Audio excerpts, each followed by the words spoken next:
जरा सोच कर देखिए, आप न्याय की कुर्सी पर बैठे हैं, जज बनकर बैठे हैं और आपके सामने एक ऐसा आरोपी खड़ा है जिसने 4 साल की मासूम के साथ दुष्कर्म किया।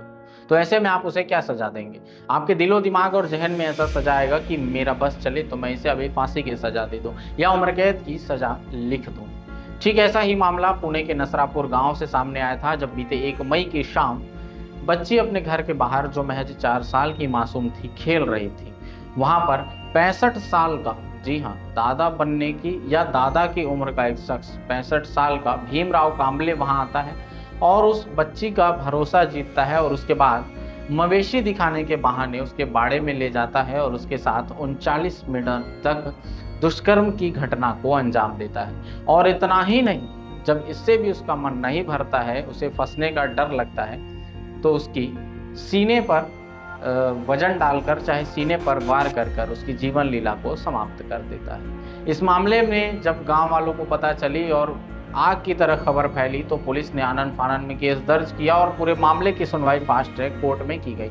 और अब पुणे के फास्ट ट्रैक कोर्ट से फैसला आया कि भीमराव कांबले नाम के इस शख्स को फांसी की सजा दी जाएगी। और कोर्ट ने यह भी टिप्पणी की कि ये rarest of the rare case की श्रेणी में आता है। और इतना ही नहीं, ये सबसे तेजी से, पुणे के न्यायिक इतिहास में सबसे तेजी से सुना जाने वाला केस बन गया है। महज 59 दिनों में इस केस को सुना गया और इसका फैसला दिया गया।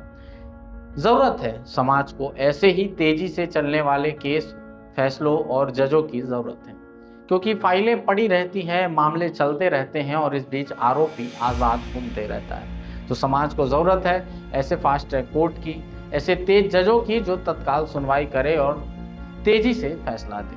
तभी इन अपराधियों के मन में डर कायम होगा। तो दिन था 1 मई, 4 साल की मासूम बच्ची जो अपने घर के बाहर खेल रही थी। उस समय भीमराव कांबले नाम का एक शख्स, जो 65 वर्षीय है, और इसके बारे में एक और बात बता दूं कि ये 7 बच्चों के पिता और 11 पोते पोतियों का दादा है। सोच कर देखिए, जिस उम्र में इसे अपने बच्चे, अपने पोते पोतियों को संस्कार देने चाहिए थे, इस उम्र में ऐसा घिनौना कृत्य किया इसने कि पूरे परिवार को शर्मसार कर दिया। आपको बता दें कि जब कोर्ट में केस चल रहा था, तो खुद भीमराव कांबले का परिवार भी इसके लिए फांसी की सजा ही मांग कर रहा था। इस पर पहले भी कई आपराधिक मामले दर्ज हैं और अब इतना बड़ा अपराध देखकर जज ने ऐसा फैसला दिया कि आगे ये अपराध करने लायक ही नहीं रहेगा। 1 मई की दरमियानी शाम को ये बच्ची के साथ पहले उसका भरोसा जीतता है और फिर उसे मवेशी दिखाने के बहाने बाड़े में ले जाता है और वहां ऐसी घटना को अंजाम देता है जिसकी कोई उम्मीद नहीं कर सकता। तारीख था 1 मई और पुणे का नसरापुर गांव। उसके बाद मीडिया और पुलिस इसमें इन्वॉल्व होती है, फास्ट ट्रैक कोर्ट का गठन किया जाता है और उसके बाद इस पर फैसला चलता है। और इस पूरी घटना ने सबके दिलों को झकझोर कर रख दिया था। आप इस खबर के बारे में अपनी क्या राय रखते हैं? अपनी राय कमेंट करके ज़रूर बताइएगा। और हाँ, जितने भी ऐसे मामले होते हैं उनमें भी ऐसे फास्ट ट्रैक और तेज़ी से फैसले आने चाहिए।